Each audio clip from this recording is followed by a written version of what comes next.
A very good evening and welcome to all the participants. This is the 57th leadership conversation that we are hosting every Friday around 7:30 p.m. Today, we have a world-renowned scholar and a highly distinguished thought leader with us, Professor Jagdish Sheth, a name which is well known in India and abroad, is available with us today. He has spared his time to talk to us and clear some of our questions around why good companies fail. And there are lots of lessons, I promise, from this conversation. Let us, without waiting any further time, directly invite Professor Jagdish Sheth. Good evening, sir. Good morning to you at your time. Good morning, good evening, whatever time we can find. Yeah, there may be audience from all over the world. We don't know, right? Right, sir. What a pleasure to see you on the screen after this forced gap due to pandemic. I think we're all extremely lucky to have you with us, sir. Well, thank you so much. It's my privilege. On behalf of everyone at ICFAI, all the academic leaders, vice chancellors of all the universities, directors of all ICFAI business schools, tech schools and law schools, everyone has joined. Some of the students also have joined, leaders from outside ICFAI, leaders from the corporate world, and from all walks of life who have joined. I wholeheartedly welcome them to this leadership conversation. With your permission, sir, let me do a brief introduction and then kickstart your talk. Ladies and gentlemen, as I mentioned, we have the most cheerful and knowledgeable professor with us, Professor Jagdish Sheth. He's going to talk about why good companies fail. The schedule is very simple. The first half an hour is a talk delivered by the guest, that is Professor Jagdish Sheth. And the next half an hour is Q&A moderated by my colleague, Professor Prasad, and myself. Currently, Dr. Jagdish Sheth is Charles H. Kelstad Professor of Marketing at the Goizeta Business School, Emory University, Atlanta, Georgia. And he has been conferred with Padma Bhushan, which is India's highest civilian award. And he has been conferred this for NRI in literature and education. He's a legendary personality, as you all know. He is known nationally and internationally for his scholarly contributions in consumer behavior, relationship marketing, competitive strategy, and geopolitical analysis. Professor Sheth has over 55 years of combined experience in teaching and research at University of Southern California, the University of Illinois, Columbia University, MIT, and now Emory University. Professor Sheth's accolades, apart from many, include Outstanding Marketing Educator, which is an award presented by the Academy of Marketing Science, and the Outstanding Educator Award, twice presented by Sales and Marketing Executives International. Professor Sheth is also the recipient of all 4 top awards given by the American Marketing Association, namely the Richard D. Irwin Distinguished Marketing Educator Award, the Charles Coolidge Parlin Award, the P.D. Converse Award for Outstanding Contributions to Theory in Marketing, and the William Wilkie Award for Marketing for a Better Society. It's like a grand slam. Professor Sheth is a distinguished fellow of the Academy of Marketing Science, fellow of the American Psychological Association, APA, and a recipient of a Distinguished Fellow Award from the International Engineering Consortium. He has authored and co-authored over 300 articles and more than 30 books, including Clients for Life, The Rule of Three, The Self-Destructive Habits of Good Companies, Tectonic Shift, Firms of Endearment, Chindia Rising, The 4 A's of Marketing, Breakout Strategies for Emerging Markets, The Sustainability Edge. His most recent book is on genes, climate, and consumption behavior, Connecting the Dots. On the lines of social responsibility, Professor Sheth is also a philanthropist who has contributed large sums to academia through Sheth Foundation and also supports AMA Sheth Foundation Doctoral Consortium, which is very popular in India, through his foundation, which is managed by independent board members. Recently, he was conferred with honorary PhD by University of Illinois and Shivnadar University. With this brief introduction to a very large and iconic profile that we have with us, I would straight away stop the screen sharing and request Professor Jagdish Sheth to start his lecture. Once again, sir, welcome to you. Kindly start your lecture. Thank you. Thank you so much, Sudhakar. It's always nice to be with ICFAI and you especially. because I really enjoy our interaction. When I visit physically, half a day that I spend at your campus, it's just great energy. And so this is virtual, so let's see what happens here. The topic is why good companies fail. The other title I had for the book that I was writing is actually called The 7 Bad Habits of Good Companies, which I think is a very important message which I will tie in. I will set it up first and then we'll show you some PowerPoint presentations so that you have some slides and you can see physically the thought process. But the most insightful question I've been never asked in my 50 years of consulting, advising, coaching chairman of large companies was more recent. This is the chairman of a very large telephone company, probably $40–50 billion. So it would be like the Aditya Birla Group, for example, or the Tata Group, etc. Very large company focused on the telephone industry. And in one of those one-on-one luncheons, where you begin to talk about things that they are bothering them in what's in their mind, they want an outside perspective. He asked me a question, the chairman, why good companies fail. I never thought of it. I thought companies never fail. Institutions don't fail. Individuals die. So mortality is only with humans or living species, but not with institutions. And he was quite serious about the question, because earlier when he was the head of the core business, which is the local telco business, he had read In Search of Excellence as a book, which was very popular by Tom Peters.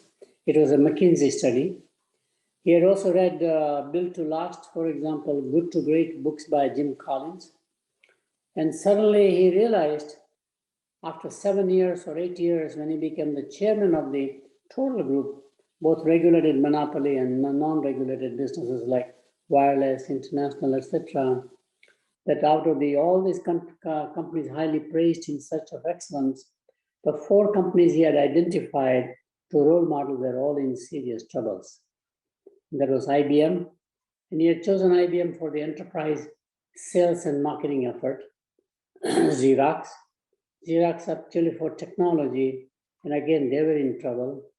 Sears Roebuck, because ultimately a telephone company is actually the more retailer than anybody else, because every customer, they have a direct connection, direct billing records, etc. Even in the old days, before the internet came in or e-commerce has come in. And Kodak as a 4th company for the branding. The best brand at that time was, in addition to Coca-Cola, Kodak brand. And he wanted to learn what they do, their processes, their culture, and try to mold the future of the telephone company from being like a MTNL or BSNL in India to something that will be much bigger, different, etc., kind of a notion. And I told him, I don't know the answer. In fact, I never thought about it, but I will do my own research. And then I will come back with you with an answer, which led to this whole notion about why good companies fail. So that's the background. And what I will do is to show you some numbers, some statistics, and then suggest why good companies fail. And then we can have a dialogue. So please bear with me while I'm picking up my slides, okay? So I'm trying to get the slides up.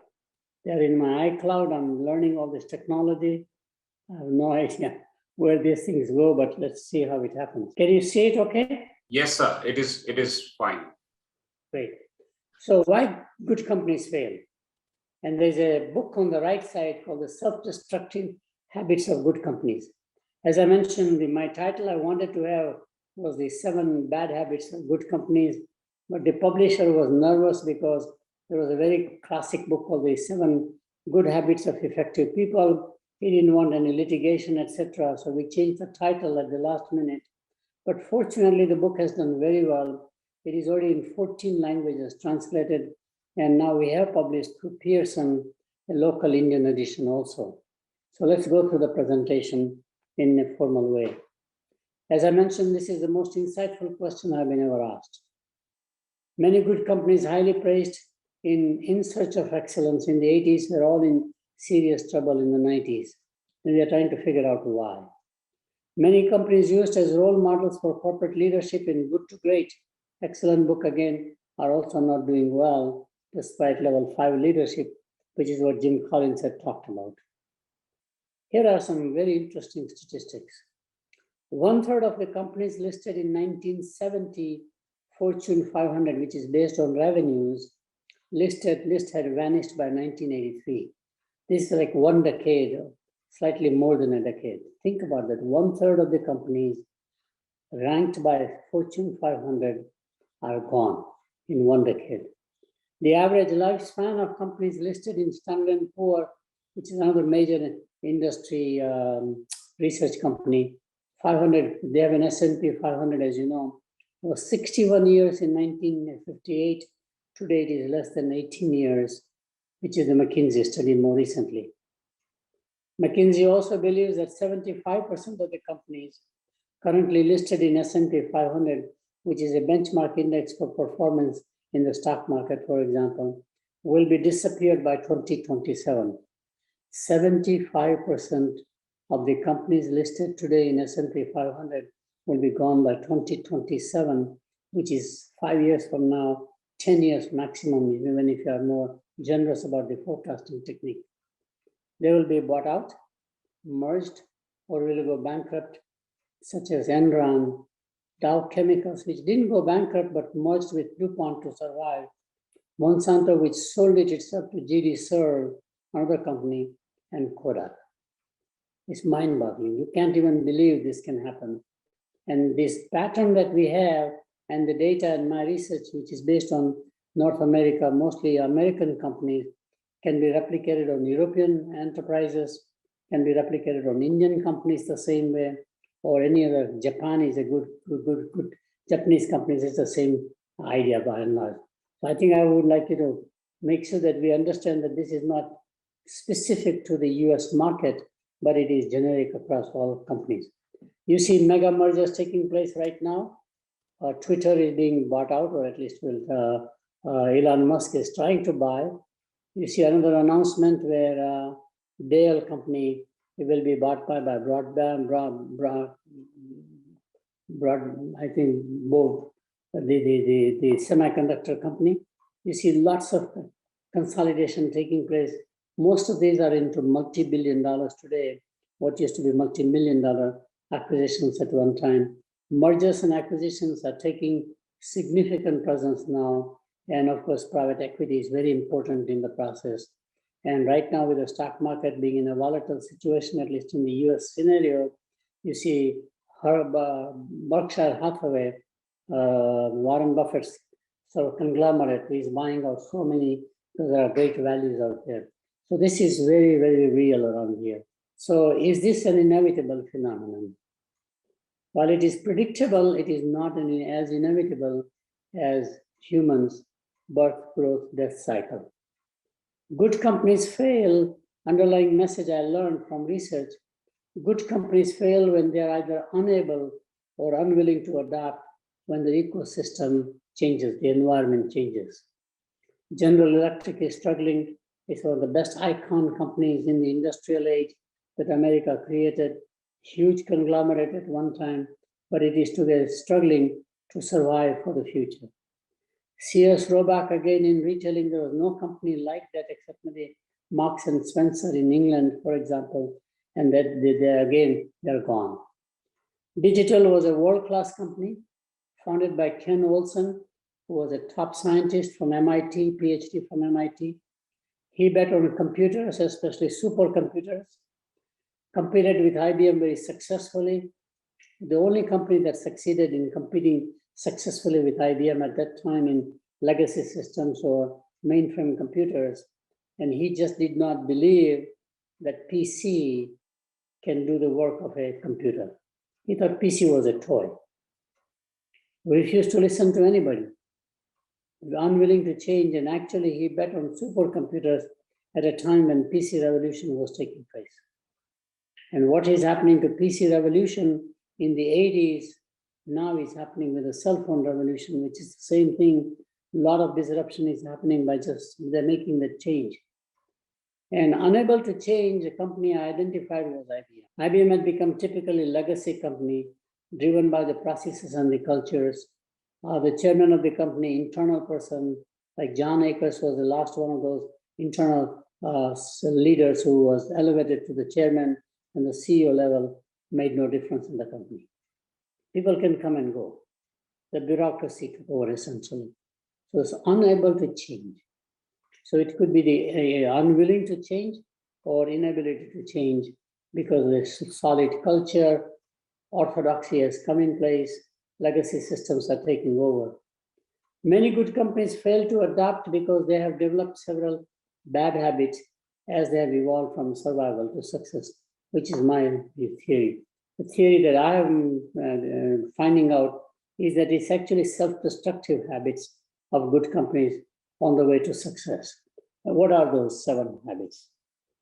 The 7 habits, I will go into details of each one of them down the road, but one of the biggest, most important self-habit one needs to understand is denial of new realities. And I'll talk about new realities, mostly technology on the one hand, rise of emerging economies on the other hand, and changing demographics on the third hand, for example. And companies are unable or unwilling to adapt even though the environment has changed. I do want to mention one thing. Ultimately, an institution, a corporation or a university or anything is basically a living, breathing organism. And like all human living, breathing organism, the most important skill set you have to have is diagnosis. A good doctor is a doctor who knows how to diagnose the right ailment, not the treatment. We focus more on treatment and not on the diagnosis. So you may have a wrong diagnosis. So the role of the CEO or the leader is to identify what ails the company, why the company is having physical symptoms of not being well, financial system symptoms of not being well. And the diagnosis is very key. And like a good doctor, you have to make intervention, monitor properly, etc., which is an analog I'll be taking as we talk about 7 bad habits. Second one is arrogance. Third one is complacency. Success breeds failure kind of a notion. The next one is not as commonly known, competence dependence. The more specialized you are with the sort of a differentiated skill set nobody else can duplicate, the more you are likely to fail in the future when the technology that you know very well has become obsolete. Analog products, cameras, for example, which are analog, digital world has taken over. Telephones, cell phones, which are mostly feature phones, more based on analog technologies. With smartphones, they are becoming obsolete. So your competency becomes your liability, actually. Next one again is as well known, not known, comparative myopia. That says it's like a marathon race. There are 10,000 people running. You are outdistancing, you are succeeding very well. There are 4 or 5 people around you, and you are only watching them constantly, not realizing there may be somebody from all the outside coming in and winning the race, as it happens in horse races, for example. The dark horse, nobody bet properly on that horse, and suddenly that horse and the jockey win the race. So comparative myopia means definition of competition is narrowed down with success. So Coca-Cola thinks Pepsi is the competitor, when both of them may have some other competitor, for example. General Motors at one time thought Ford was the competitor. Now they're finding out, obviously, Toyota is a major competitor, so is Volkswagen. Volume obsession. The theory around here is that generally that we'll make it up in volume by compromising on the margin, and that comes to hurt you. I'll get into more specifics. And the last one, and very key one, like denial, the 7th one is equally interesting, and that is internal turf fights. Politics take over. Basically, it's a sort of a religiosity almost, or orthodoxy. Each function is very, very much committed to their functional belief systems. I'm an engineer, I'm a scientist, I'm a manufacturing person, I'm a salesperson, I'm a finance person, I'm an HR person, whatever they are. And therefore, getting together across functions is much harder in a large, mature company. And that alone takes all the energy out, so you're not able to position yourself in the future. So let me show each one of them in some detail. Denial of new reality is probably the most prevalent bad habit of all good companies. I watch this one. Most companies succeed by being there. I found that most success is by accident. Unfortunately, you cannot go to the stock market or investor community like a venture capital or private equity and simply say, I was just lucky. Give me money because I have luck. Nobody will buy that argument. So however, they create a cocoon of myth. They spin a story, ritual, and orthodoxy to enhance the company's success. And what happens is that with the success, you can see in India, many of the unicorn companies are going through the same thing. The press, the media praises them so much that the founder actually believes that he or she was responsible for the success of the company, when it is actually maybe the environment, the context, being at the right time, at the right place, you succeeded. I have so many stories, case studies, historical evidence to prove this point primarily. So we can debate and discuss this one. But this whole notion of business press or general media making you bigger than life actually gets to you, surprisingly. Denial of 3 new realities are most dangerous. Emerging disruptive technologies, what Uber has done, for example, to the taxi business. Changing consumer taste, this is the demographic side. Organic foods right now, for example, gluten-free foods, wellness things coming in. That's another one with aging of the population. At least all advanced countries are aging and aging very rapidly, and therefore the changes are taking place in terms of their basic needs, wants, etc. That becomes as a change and you are unable to change. In fact, many of the packaged goods companies are struggling with this issue right now. They don't know what to do because the population for which they created products, where a typical household 18 to 34 age would be the household, which are household forming right now. They're having children then, they buy a home, which is very different than population is 45 to 60, or in some countries, 50 to 65, 15-year range.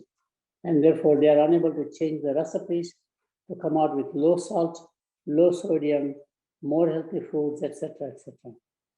And non-traditional global competition. And especially 2 countries which have become pretty significant global players in the world markets is China and India. There are countries from Brazil, for example, which have bought out large companies. InBev has bought out the largest beer maker in the world, Budweiser. South Africa Brewing Company bought out Miller, for example. Mexico has some very good multinationals which are on a global acquisition. But the real nation that one has to look upon here in terms of non-traditional competition from emerging markets is China. Who would have thought that China would have Lenovo company in PC business becoming a significant competitor to HP, Dell Computers, and to some extent, of course, IBM. They bought out the IBM install base in America, for example. Higher in appliances, the same thing. Whirlpool Corporation in America, excellent company. Electrolux from Europe, for example. Bosch companies, there are quite a few, but out of nowhere, Haier becomes a dominant player and is becoming global now. You can find the same thing, Huawei Technologies, Alibaba, Tencent. I can go on giving you names after names in steel industry, in aluminum industry, for example, not just the technology area. Every place you see largest Chinese banks now, all becoming global, either through acquisition or through greenfield expansion. So this is a very important one. So GE Appliances business is sold to Haier. They could not sustain the businesses worldwide or in America. JCPenney, one of the best retailers at one time, basically has gone through Chapter 11 protection, downsized a lot of stores. They're going through a painful process. And of course, gluten-free foods have become more popular, replacing the traditional food and the recipes. Arrogance. Arrogance is the second, there's no ranking here, but I think the sequence is okay. Arrogance is an overblown self-image or superiority and self-importance. Classic case is when General Motors was such a dominant player in America, largest employer in the country. Under one person's leadership, Alfred Sloan, 33 years he continued as the CEO and the president of the company. And in a public hearing, with the parliament, essentially what we call the Senate hearings, suddenly the CEO announces, remember, what is good for General Motors is good for the country. This is sheer arrogance. And that basically made them decline eventually. They did not even understand that Japanese can make good cars. Low-end prices primarily, such as Toyota Corolla or Honda Civic. These are all smaller cars for the American market, stripped down, no air conditioning, sometimes no heating, nothing, no electronics whatsoever in those days, obviously, but which is very fascinating. And they forgot that their competition may be a non-traditional competitor coming from a foreign country because they are so arrogant. Complacency. Complacency is a sense of comfort and security that past success will continue indefinitely into the future. This is generally true in family-run businesses. In family-run businesses, you have the legacy of grandparents, great-grandparents. You have a tradition with which you behave. Many companies are 500 years old. They continue the same way and suddenly it changes. Right now, I'm watching this huge disruption taking place with the diamonds. And India is the largest diamond cutter producer, but those are natural diamonds, which are becoming out of favor, surprisingly, to what would we call the chemical or lab diamonds. And I've gone to a lab diamond factory actually in Singapore, maybe 6-7 years ago, and I was amazed how advanced the technology is. And they can produce the diamond with a flawless color, D, for example, and size and everything that the nature cannot produce. And today, those are becoming very acceptable to the average population.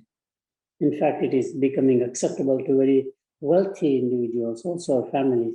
So that's becoming a disruption right now. It's not just technology area or digital technology, but this is happening across all kinds of products and services. So taxi services by Uber, which we talked about. Baby bells were the local telephone companies like MTNL, for example, or VSNL, and they are all having trouble because from copper wire as a base, they cannot go into the digital technology. Huge capital investment that is already made, they have to somehow recover that capital investment before they can invest some other place. In short, success breeds failure. Complacency arises when a company's past success is due to its regulated monopoly position, like the municipalities, the power company, or the telephone company, or its distribution monopoly, very much like De Beers in natural diamonds, for example. They control at a wholesale level what is the supply function, or when the government owns or controls the company, the state enterprises, PSUs as we call them in the Indian setting. But state enterprises have the bureaucracy, the legacy, etc., maybe certain social obligation even to serve the society, not just focusing on the financial outcomes. And therefore, they are pretty much quite often become complacent, and they can be unlock their potential, but it requires intervention and change. Competency dependence.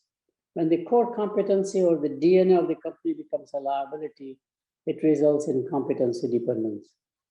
It is what I refer to as the curse of incumbency. Classic examples of competency dependence are Singer sewing machines. Nobody does sewing anymore except by the garment factories. But they are also becoming more and more smart, digital, with electronics. A&P was a great supermarket on a private label.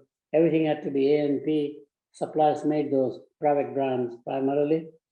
Coast to coast, first supermarket in America to go from East Coast to the West Coast. And they died because branded products became more dominant in the minds of the consumers. Marks and Spencer, great company again out of England, which is surviving in some places, including in India. There are some stores that I've seen, but again, as a parent, large corporation, it was a dominant retailer at one time. That's gone. And of course, we talked about Sears Roebuck. More contemporary examples include Kodak. Nobody thought Kodak will be out of business. Brooks Brothers, sort of the upscale men's clothing. Of course, they are now for women's clothing. Neiman Marcus, premium department stores, etc. I did a recent research paper on the brick and mortar retailing, the future of brick and mortar retailing. And I was astounded that in 2019, 9,500 stores or outlets were closed in America, just in America, with the COVID coming in. And most of them did not recover. Some of them, like major chains, shut down forever. All stores are gone. Like 1,200 outlets will be gone completely. It's mind-boggling to see how much bloodbath took place. And those brick and mortar retailers survived because they were able to go on online e-commerce platforms like Walmart was able to do, for example. Macy's as a department store is able to do, but most of the retailers believe so strongly in physical traffic that comes either in the shopping center or in a specialty store that they own, which stopped coming because COVID basically lockdown procedures came in many countries. Competitive myopia refers to the natural tendency of a company to narrow down the focus to one or two direct competitors. This tendency is partly a consequence of natural evolution of the industry. As you know, I have a very popular book called The Rule of Three. All industries through shakeout mergers ultimately result into two kinds of players, three big players, full line generalists, they offer everything. And then the rest of them are niche players, those who are neither having the margin advantage of differentiation as a niche player or the volume advantage, they're in the ditch essentially. So there is a consequence of consolidation that takes place, but it is also because of the co-location of major competitors into clusters. So one of the key things I found when I was working in the auto industry is that all automobile makers' headquarters are in one city called Detroit. So you see your competition only next door. So General Motors sees only Ford or Chrysler and vice versa. Or Akron, Ohio, which is the rubber maker, rubber capital. So Goodyear, Firestone, Goodrich, all in the same city. While you have the advantage of a cluster, but cluster makes you myopic. Pittsburgh was a steel town. All three major steel players were headquartered in Pittsburgh. And I see the same problem with Silicon Valley because its thinking is the same now. We all think similarly. And my biggest worry about Silicon Valley is that we already have another valley that has grown very well called Shenzhen Valley out in China, which will definitely surpass Silicon Valley if you look at all the things that are happening right now. So competitive myopia also arises when the number one company is also a pioneer of the industry. Because once you pioneer an industry like IBM in mainframe computers or semiconductors or machine language, Kodak, of course, in filmmaking, Xerox in duplicating, etc., you become even more myopic. Because you believe in your own scientist, in pharmaceutical, it's very common, and therefore some other way of doing things is just not acceptable. And when the number two company becomes obsessive about competing with number one company, so they narrow down the focus. You are a number two company, like Avis Rent-A-Car against Hertz, for example, Burger King against McDonald's. They forget that there are other options or opportunities, and therefore they usually decline in the revenues or in profitability. A company acquires the bad habit of volume obsession when it is the pioneer of a high margin business like Levi's in jeans. They were a luxury product, usually farmers' highly utilitarian product made into a fashion. Levi's began for growth, high margin products, so you need growth. Stock market puts pressure on you for growth. So you compromise your margins and sell it through mass retailers like JCPenney or Sears, and you compromise your margin. Hoping that you'll make it up in volume. 1 or 2 years, you're doing quite very well because expansion takes place, excess capacity is utilized, you build new factories, but then afterward, your margin collapses. So I've seen that example across many, many companies, pretty much where the volume takes over, and then they do not understand the margin concept, which is very important. It is a false understanding and matrix about economies of scale. In my research, this is uncanny. I still can't understand. We teach the theories of economies of scale in value add we do with our cost of capital, our labor cost, and of course, which is cost of capital is machinery, the labor cost and the management cost. But a company actually does value add in their factory only 30%. 70% is all procurement. In a PC business, procurement is 89%. So if you have the final assembler like HP or Dell Computers or Lenovo, you are making no money at all. It's volume-driven business. Money making actually is done by Microsoft or by Intel, now of course AMD and other chip makers. Interesting to watch. 79% of that 89 procurement, 11% only value add, 79% goes to two vendors only, mind-boggling. So they're laughing all the way to the bank while you are struggling to have margin. So the traditional theory that the more downstreaming, more value add, more branding you do, higher the margin, is a theory not validated. It's just the opposite. You have more margin now at the raw material level, industrial raw materials, more at a more fundamental resource, let's say crude oil, for example, as opposed to refined oil. And similarly, it happens with franchise operations. So this concept of economies of scale is really the economies of procurement. Most critical function in any company, especially value-add companies, is procurement. Even in IT services, it is the talent who you are going to rent out, who will be generating the revenue for you. They will do additional value add in the company. That talent acquisition is more important than talent development or talent training, for example. So that's very key to find.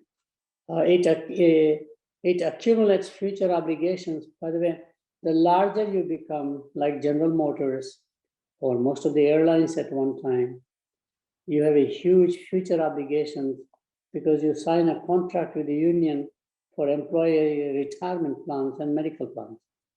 So GM had to sell Hughes Corporation, had to sell EDS, great companies, had to dilute GMAC, which was most profitable division for financing the automobiles and the homes, for example, to survive, to meet the obligation of retirees.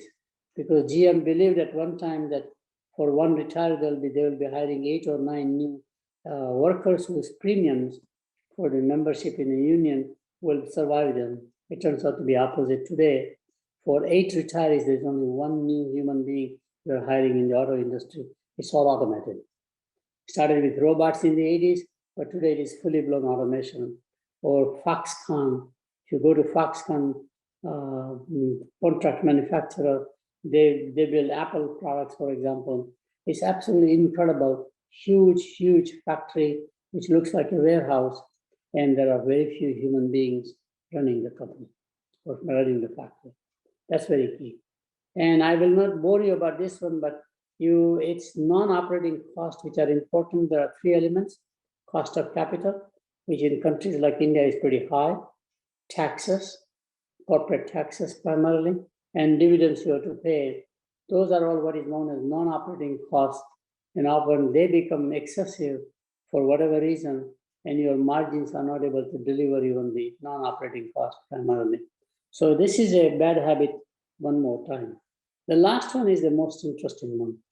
The root cause of turf wars is the affinity and identity to a functional discipline.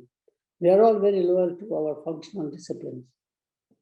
I'm a mechanical engineer. I'm a chemical engineer. So I know chemistry very well. I know mechanics very well, but I don't know electrical, or I don't know electronics like the software. I'm a human resource expert. I can be a human resource expert in the company I work, or its customers, or its competitors, because I'm an HR person, I'm a finance person. So our loyalty and affinity actually, which is more like a religion almost, is to our function. And we don't want to concede our religious belief to somebody else's religious belief. So when you have committees organized across functions, there is no consensus. There's always debate, discussion, whose viewpoint is right or wrong, which is a very key area. And this is a key problem that arises in every organization, in any kind of a product team or any kind of a market team or however you organize. Turf wars arise due to organizational design.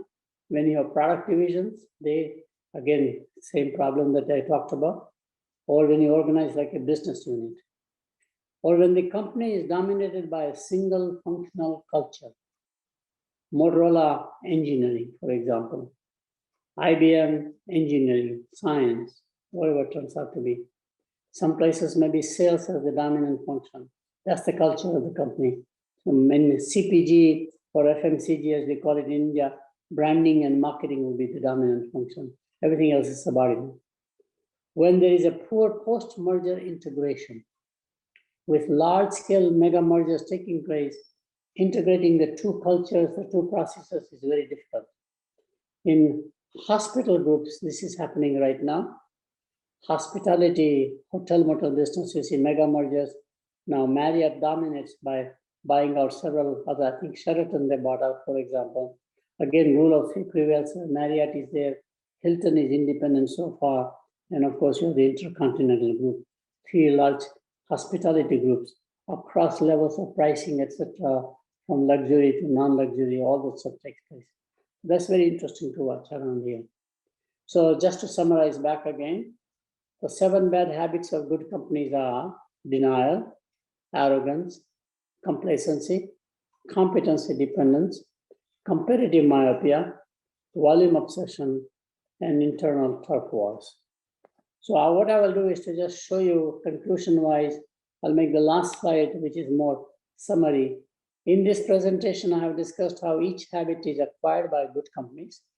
The book Self-Destructive Habits of Good Companies and How to Break Them also identifies what are the warning signals, symptoms. A medical doctor will look at it. And Indian doctors are very good because they see so many patients with so much of difference of ailments. Indian doctors just can look at your face and will immediately identify what ails you. It's very interesting diagnostic capability, as did the old Ayurvedic medicine people. They were experts at this stuff by just looking at your fingernails, looking at your face, looking at your eyes. They all are symptoms. And that gives you a signal about what is an inherent problem in the body, which is exactly how the leadership of a company should do it on here. Ultimately, it is all about leadership. The job of the leader is to constantly monitor the company's health and prevent it from learning the bad habits. However, if a bad habit is discovered, it should be promptly addressed, like a cancer. You better intervene, take the tumor and the cancer out as fast as you can before it spreads through the organization. The best cure for a bad habit is no cure at all. It is to prevent the company from acquiring the bad habit in the first place. So prevention is a lot more important than curation or ailment reduction. Recipe is not enough. It's basically identifying emergence of a bad habit. And you can see it, right?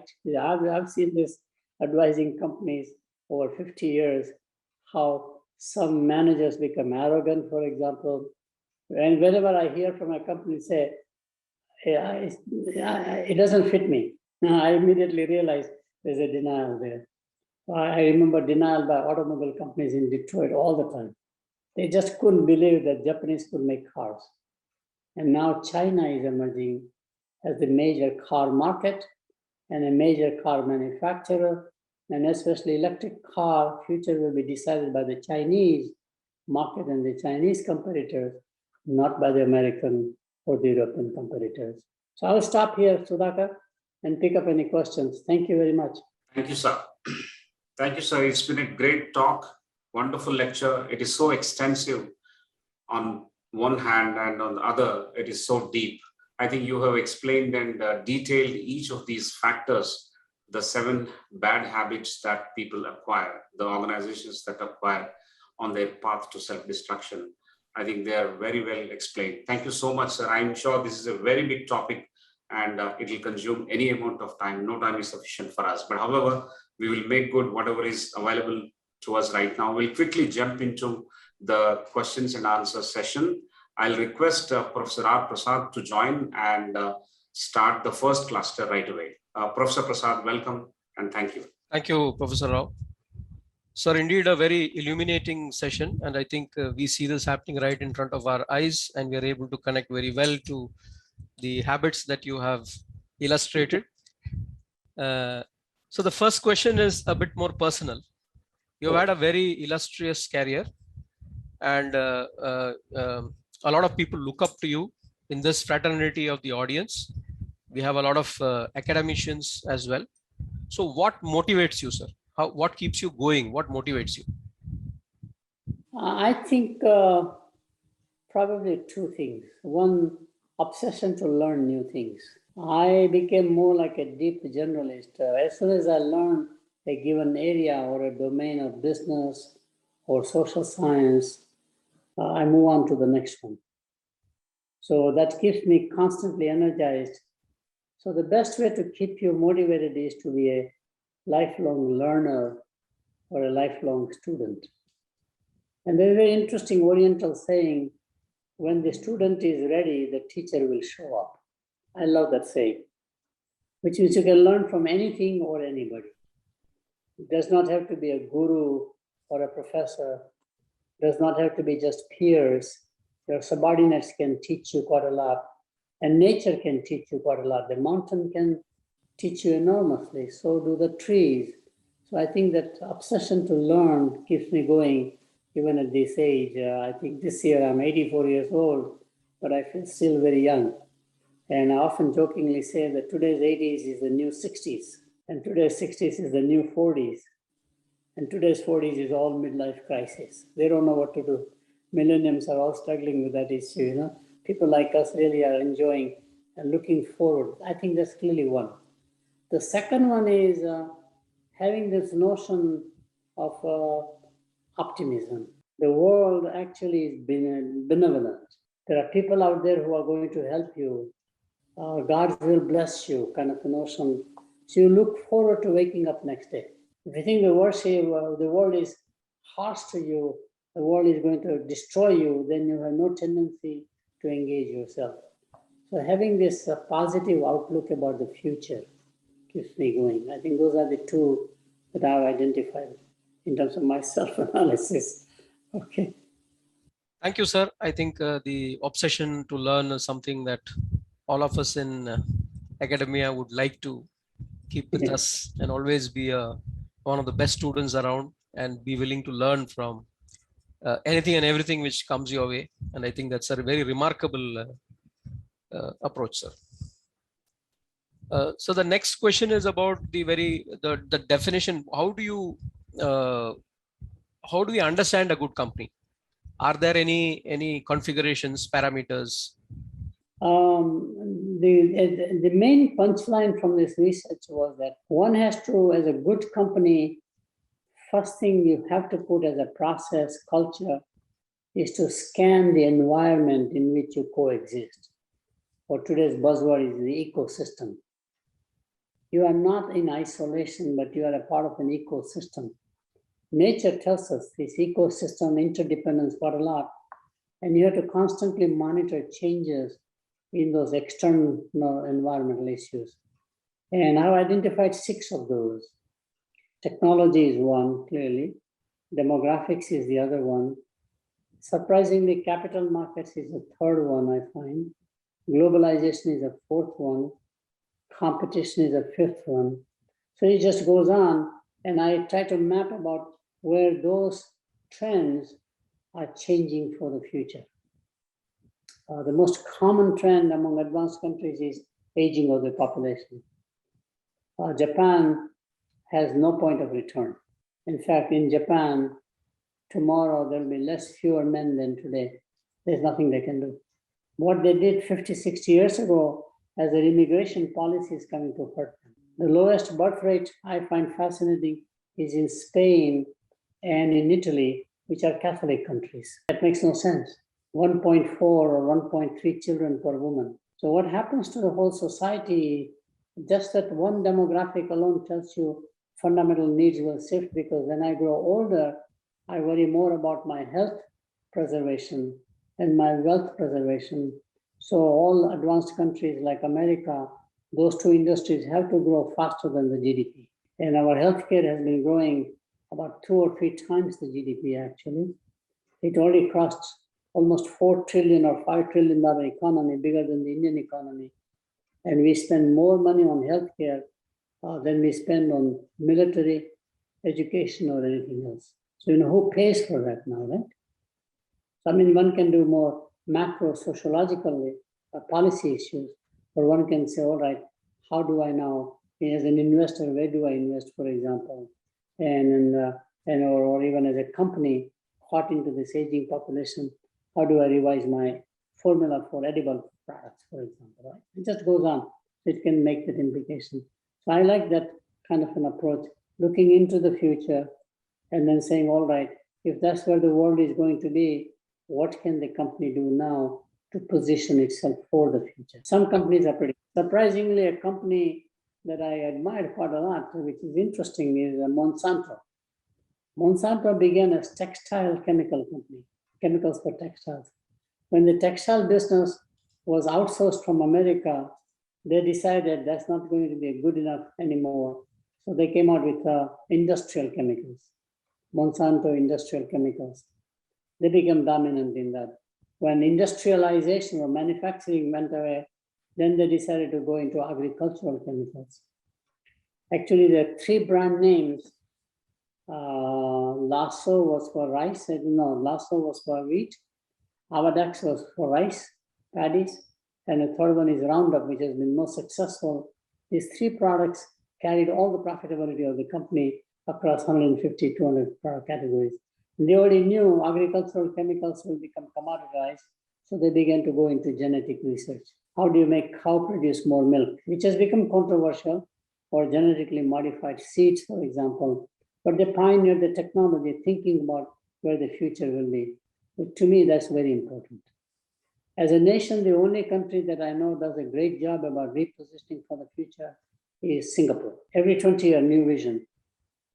It forces you to think about the future, and good companies have a knack of doing that very well. Thank you, sir. Yeah. In your talk, you have covered about indicators. You have indicated about some indicators for what sets you up for failure. How do you interpret? How does a CEO or a leader interpret? What kind of indicators do they need to look at, sir? There are 2 or 3. One that I learned from IBM, John Akers, when I was interviewing him. When you know as a leader of the company, you make no difference. People say yes, yes, but they don't do anything else. They just do on what they want to do. Quite happens in a family business. You are the chairman of the company, and you have each one of these division heads or business unit heads, and they do what they want to do as CEOs. They're all professional people. They believe, the family is fine. They really don't understand the complexity of the business. They're good investors, shareholders, and they're grooming for their grandchild to take over the business, but they don't understand the reality of how to run a business, so they ignore them. So generally, I find that's very common all over the world. When you as a leader, nobody's listening to you. They're paying lip service, but they don't mean it. So change does not take place.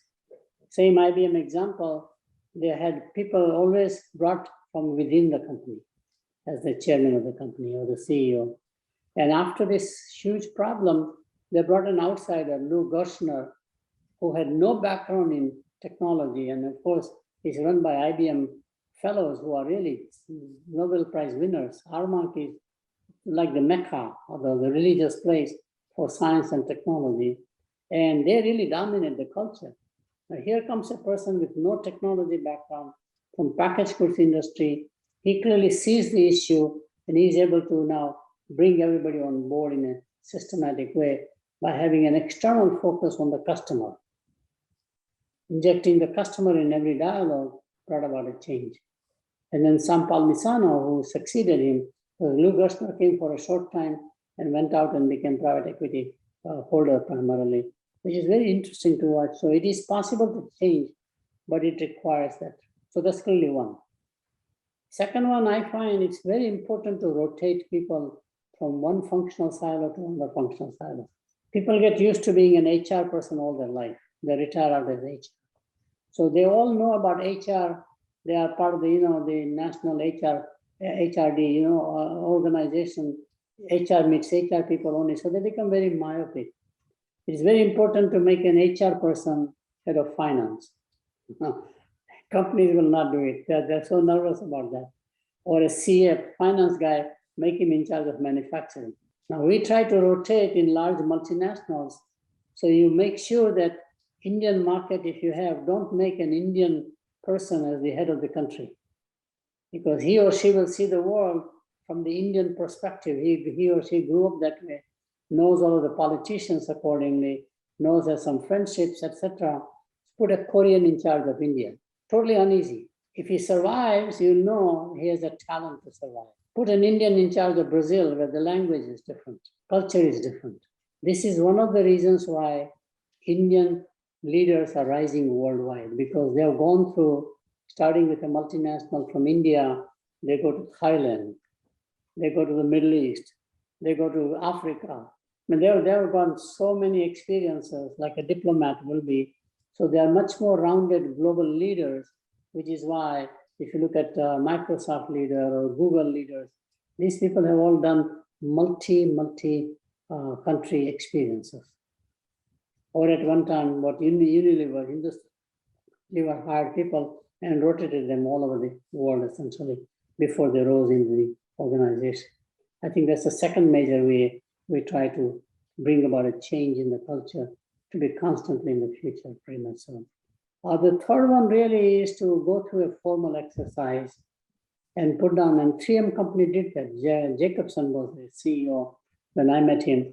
And he found that, we just did a simple analysis that 90% of all the revenues were coming for products that were 10 years or older. 3M company prides being innovative, but the market was basically the same old products were selling very well. Whether it's a Post-it notes, Scotch tape, or whatever it was, there was no real innovation or invention taking place.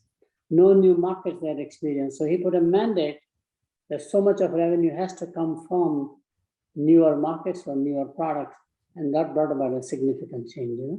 So there are many ways of bringing about a change. I think it's adapting to the new environment is a very key one. How do you make organizations don't become legacy essentially or orthodoxy? Thank you, sir. I think you also given a good number of suggestions about how to improve on things if you find yourself in a situation where things are not working, though you did prescribe that you should not get into the bad habits in the first place. With this, sir, due to paucity of time, I'll hand it back to Professor Rao to ask the next cluster of questions. Okay. Thank you very much, sir. I'll again focus on a couple of questions, and we are exactly at 11 a.m. of your time, sir. I'll request you to bear with us for a few more questions.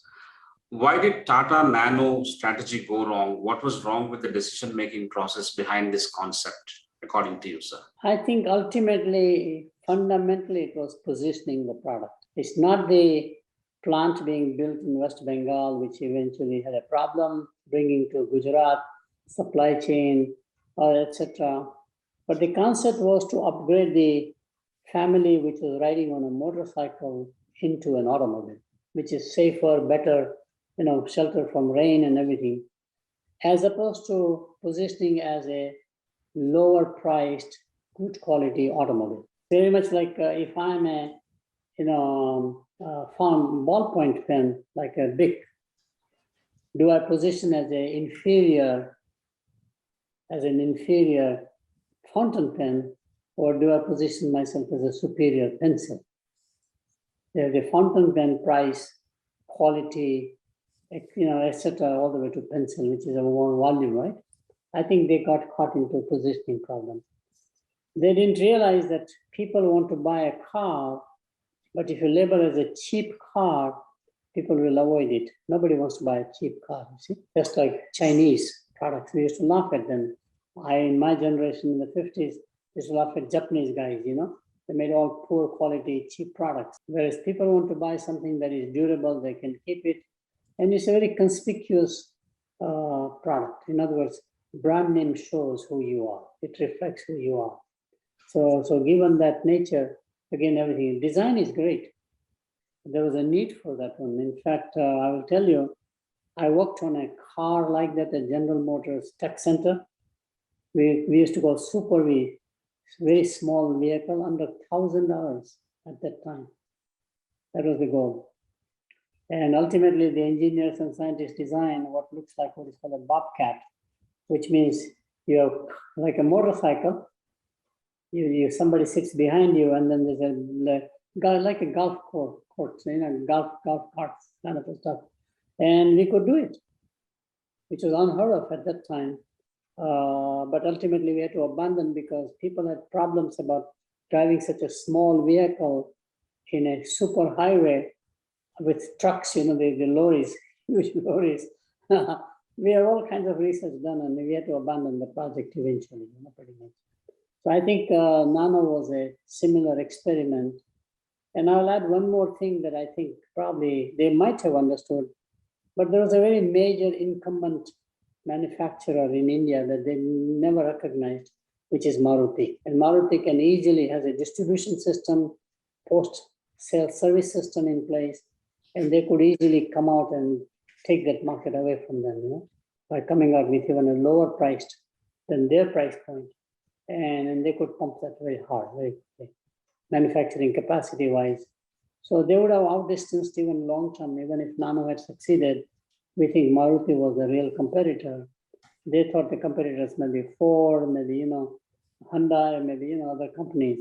But it's not a failure. I always think that these are not failures because you learn so much about technology. You learn so much about metal bending, putting, the chips inside. It's a fascinating industry. I love automobile industry, so I can talk on. Fantastic, sir. I think as you listed out, it is a positioning failure or a wrong positioning of the product that they developed, and not because of other reasons that are generally cited for the debacle of Nano. And the other thing is you don't, either you succeed or you learn. These are the two aspects that happen. Yes. Thank you very much, sir, for that response. The second question is, how do we evaluate the future of some of the aggregator companies like Uber and Zomato? Most of them, the main thing that happens is that as they become mature, the valuation multiple of revenue collapses, as it has been with IT services companies in India. When you are a 100 million, 200 million, you command a premium, you are a rising star. When you become a multi-billion-dollar mature company, you will look like an IBM in IT services. You look like a EDS, or you will look like, Oracle or anybody else like that. I think that's the key thing. So Uber valuation has to go down, market cap.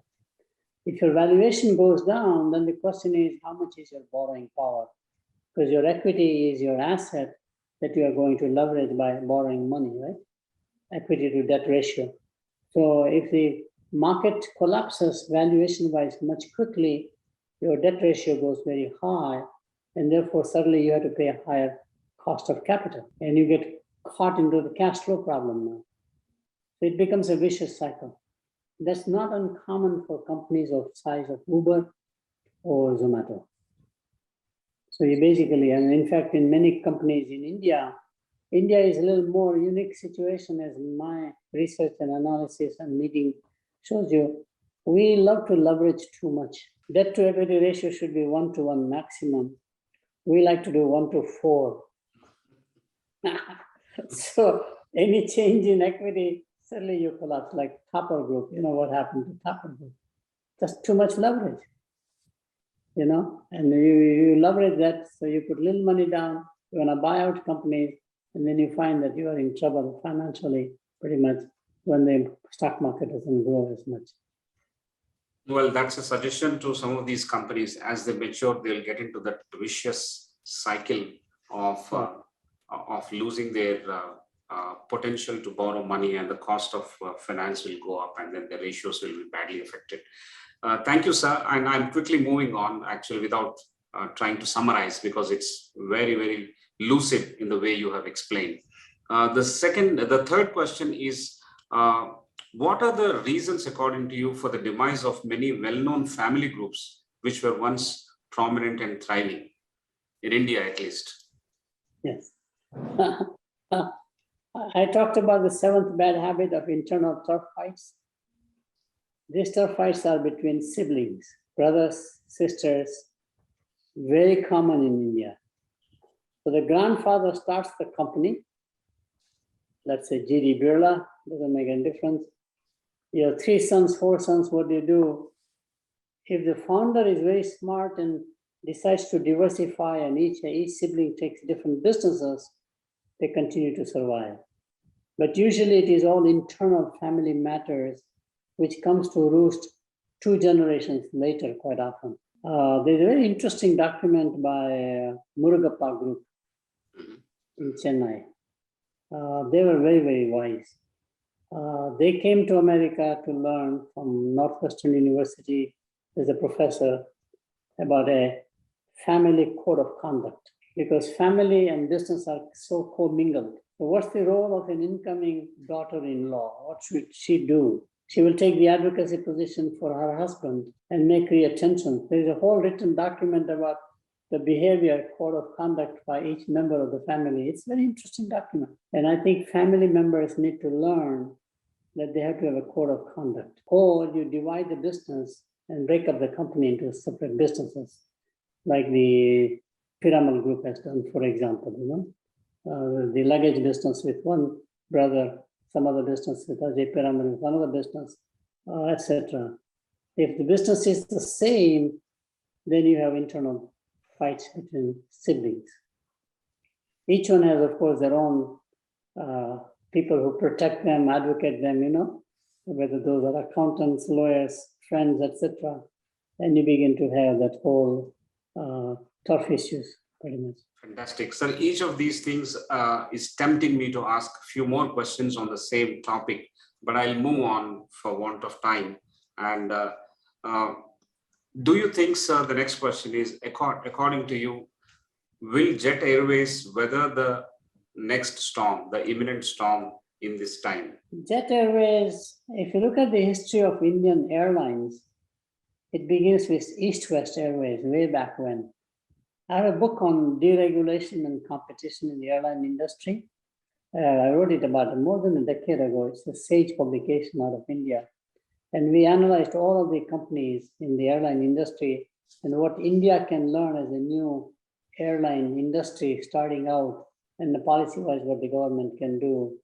In airline business, rule of 3 prevails. Now that Tata are owning Air India, with the merger of Indian Airlines and Air India, the international and the domestic, is a very powerful platform in terms of penetration of cities and the markets that they can fly in, the rights to fly, Tata's can leverage that to become dominant player at the expense of others. What is a state enterprise and did not do a good job as a privatized industry run by a world-class company and leadership, they can easily do that. Tata, remember, owned the company at one time.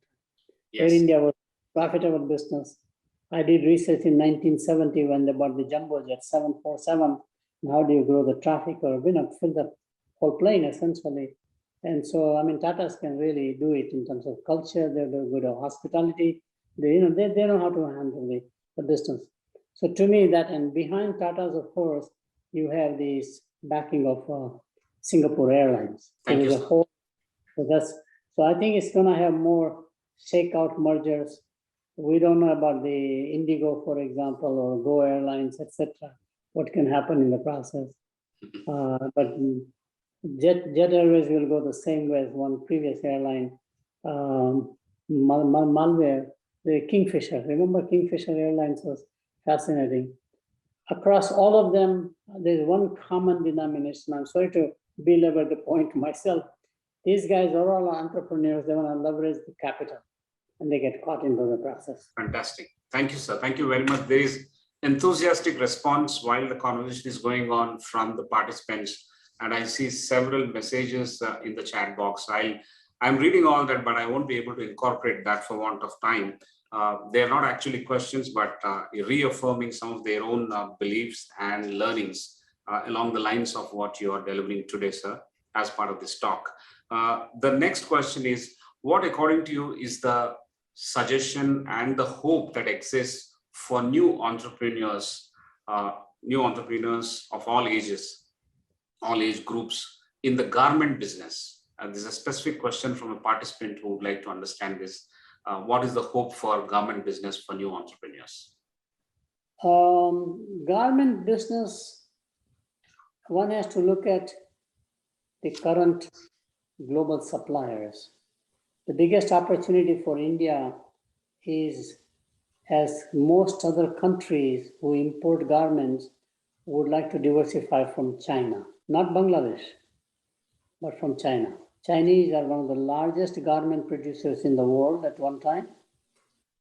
Capacity began to shift because it's a low-end business for Chinese economy, too labor-intensive, and they decided to exit systematically. But that's a huge opportunity in this new trilateral relationship between India, China, and America. The European Union and America are getting so together with Ukraine war that's taking place that also means European market is also available.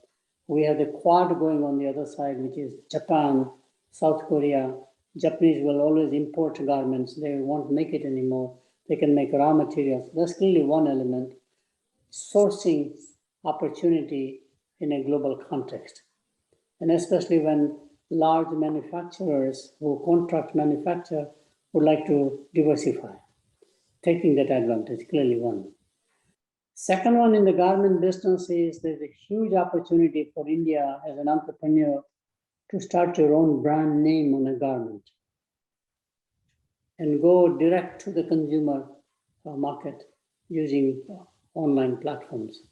You don't have to go through distributors and the dealers, etc., which is where the bottleneck happens. You can go direct to the consumer. And today, a small brand direct to the consumer can survive very well. Whether you're on a Shopify platform, for example, or we have platform in America similarly, or WhatsApp is becoming a platform now. So you can reach any place. So I think that's the second major thing that one can do. Most important competency in garment is not the stitching and the ultimate value add that you do, finished product, but really raw materials. How do you get access to good jeans or denim to make good jeans, for example? How do you access a good cotton yarn to make a good cotton shirt? I mean, whatever it turns out to be. And I think our local brand has done very well. I forget the name, which is they have their own shops, khadi-like stuff, but this is a fashion. I've shopped there, I know. I'm so sorry I'm talking out the name, but it's a very good brand name. So Arvind Linen? No. It's from Gujarat? Fab. I think somebody pointed out Fab India. Fab India, okay. Very good. It's really unique so design is one thing, but more importantly, I think, is the supply of the raw materials for the components. Yeah. Okay. Fantastic lessons. I think to that specific question, the answers are: look at the global supply chain that's possible, take advantage of the emerging scenarios. Second, launch your own brand in a D2C mode and use the platforms to run the business on platforms. And the third one is raw material is going to play a very important role. The access to raw material and the quality raw material will be the biggest differentiator. Thank you very much, sir. Before I hand it over to Professor Prasad for only one question, I will make a comment here. What would happen to the education industry, sir, especially with the youth being partially educated by the edutech companies? Where is the world headed to? This is one question from an anonymous attendee, so I thought I'll raise that. It's very interesting with the new Education Policy Act of 2020.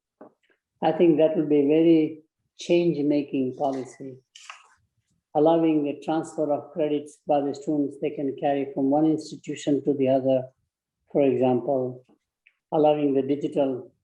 But here are three main things happening in the education institution. One is that we thought that teaching know why, the theory, the frameworks, the concept is good in engineering or in science or in management, but we forgot to teach know how. So we look down upon skill-based because skill is manual. It's really for the lower caste system, even lower income people. I want to be an engineer, not a mechanic, kind of notion. I think we have to learn how to blend both together at all educational institutions. So that's one key change. And how do you blend that properly in a curriculum would be very key. Second one, you have to have a digital platform, whether you like it or not. In India, we have a tendency to make money on the real estate. not just the fees. It's like running a hotel. Right. You are renting a room, you are serving the meals, you are the coffee shop, and I think you look upon that. At one time I did some research, I won't name the institution. We found that running a hotel was, as an educational institution, was a good idea. Give the fees lower, it's okay. Pump more people or go into working professionals who will come to the place. Very large institution, actually. I do find that blending also the fresh graduates who come in from high school to college, gross enrollment ratio, for example, we talk about, or go from an undergraduate bachelor's degree, let's say in engineering, to a PGPM or MDA, MBA, or ISB kind of the management degree. I think one has to find a much larger market is working professionals. And typical academic institution has not looked upon that as a great opportunity, except for management development programs, which is physical. But if you look at upgrad, for example, if you look at, in fact, Simply Learn, if you look at platforms like that, there are really, truly large-scale opportunities. So working professional market is always much, much bigger than the young students coming in. So the market definition is another key issue there, pretty much. But I'm very positive about the new Education Policy Act. I think it's going to disrupt a lot more than we think. Government has already announced they have an intention to start even a national digital university, which is going to have a huge disruption if it succeeds very well. I think the market is very ready for online programs. There are many institutions in the US, world class, who have figured out that online is as legitimate. It is not an inferior product. It can be done as well and maintains the integrity, the quality, the accreditation, all the stuff pretty much. So I have become more and more positive toward the online education. In fact, what is peripheral or complementary can become a core, and physical becomes the complementary or peripheral. You have an online program, but then some physical get-togethers periodically, which is very interesting. It's basically, periphery becomes the core and core becomes the periphery. Fantastic, sir. Fantastic. You have actually emboldened us by this response. ICFAI has launched ICFAI online programs. We started with the online MBA program and we are doing extremely well. Professor Prasad is actually heading that division and he is the professor and mentor for that. You said that you need to have a digital platform whether you like it or not, but we like it and we have a digital platform and we're doing extremely fine. What was once a complementary is now become core, and I'm sure Professor Prasad will be thrilled to respond a point or two on that. And also I'll request Professor Prasad to ask one last question before we wrap it up. Professor Prasad, to you. Thank you, Professor Rao. I think indeed, the what I would call the lead given by Sir about the working professional market is indeed a great opportunity. I think considering also that India has to get far more competitive and therefore its existing working professionals need to keep learning in order to be there.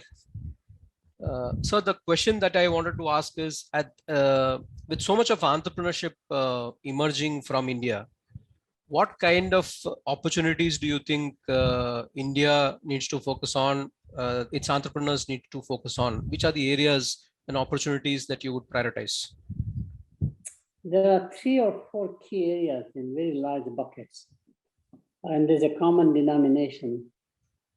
The hottest markets are consumer packaged goods industries. There's so much of opportunity. Let me just maybe set it up in a proper way. Even today in India, 60% of all consumption is unbranded products, street vendors, recipes. It's a gold mine of opportunity when you take a given shop wala, a mithai wala, who Haldiram all over kind of a notion. Haldirams have done a great job of taking their brand and make it into a global brand in many ways. So the idea is that in the old days we used to say think global, act local. Today it's the reverse, think local, act global. I can go to any city and I will always find somebody's recipe so exciting. People wait in line actually in the morning to get their breakfast item or mithai, sweet. I think one can package, promote, etc., convert into unbranded consumption to branded consumption. That's clearly one change. Second one is same thing, unorganized sector. Can you organize it? Which is usually through e-commerce platforms. If you look at a Flipkart, for example, or Amazon in India, they actually serve second, third, fourth tier cities better than the metro, because metro, I can even get it physically delivered right then and there. In many of these second, third cities, there is no other choice. It's Sears Roebuck in the old days in America, where they went into rural markets and they found they wanted watches, for example. Nobody could sell watches. There are no jewelry shops.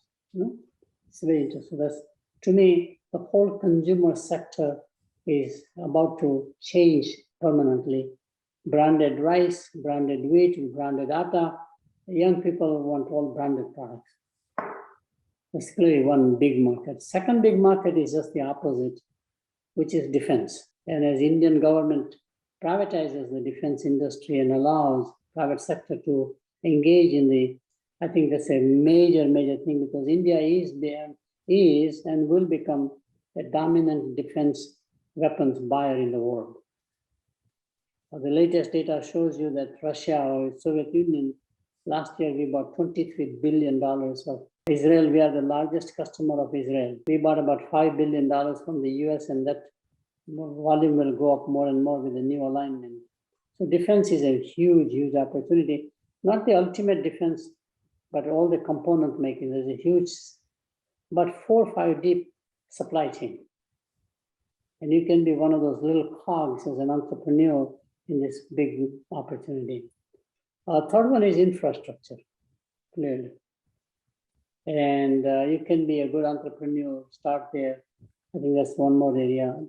So opportunities are plenty, but every place, ultimately what matters, the simplest opportunity, if you want it to be opportunistic, is take anything that we do manually, which takes a lot of time, effort, imperfection, quality assurance problem, and make it online through app. I mean, think about shadi.com. 15, 20 years ago, nobody would ever thought, unless you advertise in a local paper or in the Times of India in different editions about boy wanting to marry a girl in the family with classified ads, as we call it, today shadi.com and its counterpart, Naukri.com, same thing on the employment side. It just goes on and on. It's infinite possibility in India, where everything that is manual today, I can make it into an app, scale it up properly, and either I exit or I continue working in the business. It's very much possible. Bangalore shows you quite a few companies who have done very well. Healthcare is another one, and just goes on and on. Personally, you make the whole process smart. So you have a data and make it more efficient. So I'm very positive about opportunities in India. And then the next area that I do a lot of significant research and some advising is make it here and market it there. So you can invent in India, but you don't have to market in India. You can market in the rest of the world sometimes. Always happens. Seems like opportunity is some other place than where you thought about it. And then so that's another rule that comes about. Okay. Sure. Thank you. Thank you, sir. I think the core of what you said is about digitization, digital transformation, bringing that into all the products and services that we are currently engaged in, and seeing how that can also be used globally. And then from the, you've also spoken from the unorganized to the organized sector transformation, and seeing how one can add value. And of course, the huge opportunity which exists in the packaged goods sector. Thank you very much, sir. Back to Professor Rao.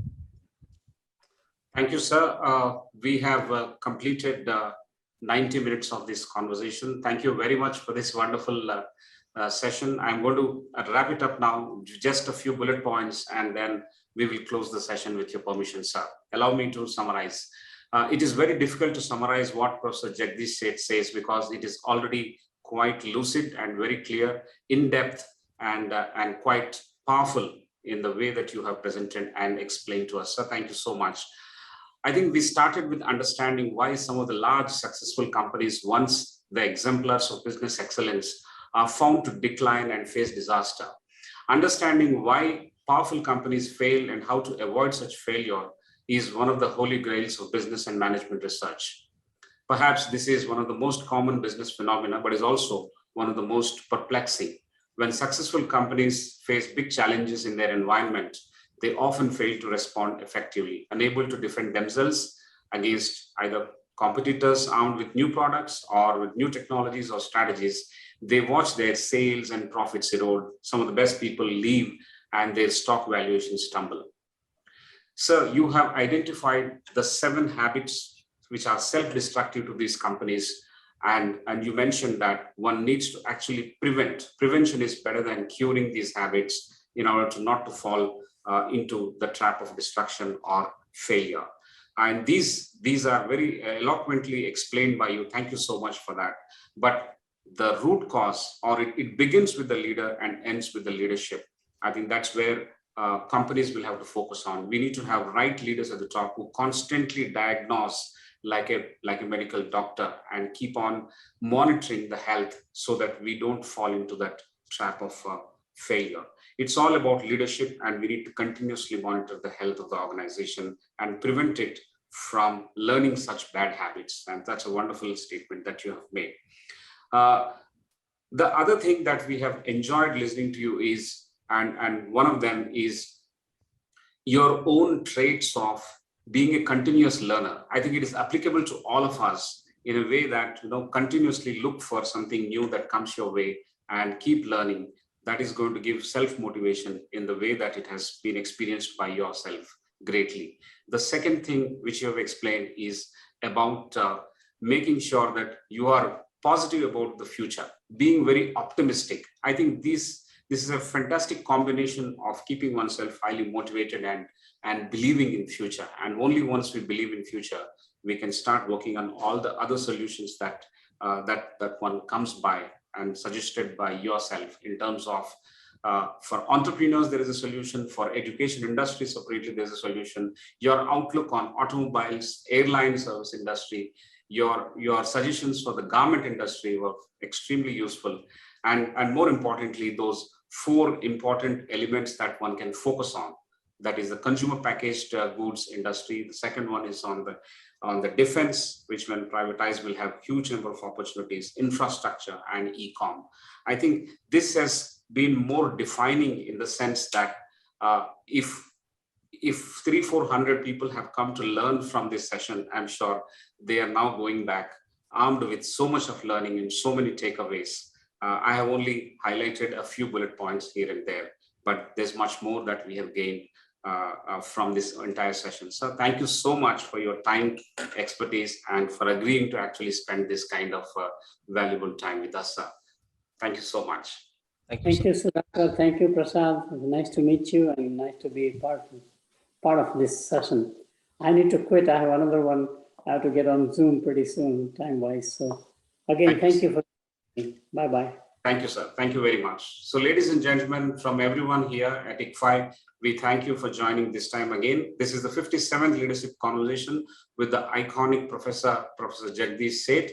And next week, again on Friday around 7 o'clock, we'll be meeting with yet another leader. We will inform the same through emails and through our social media handles. Keep watching, keep learning, and be positive about the future. Till then, we'll meet you at 7 p.m. next Friday on June 3rd. Thank you very much and good night. Have a good day, sir.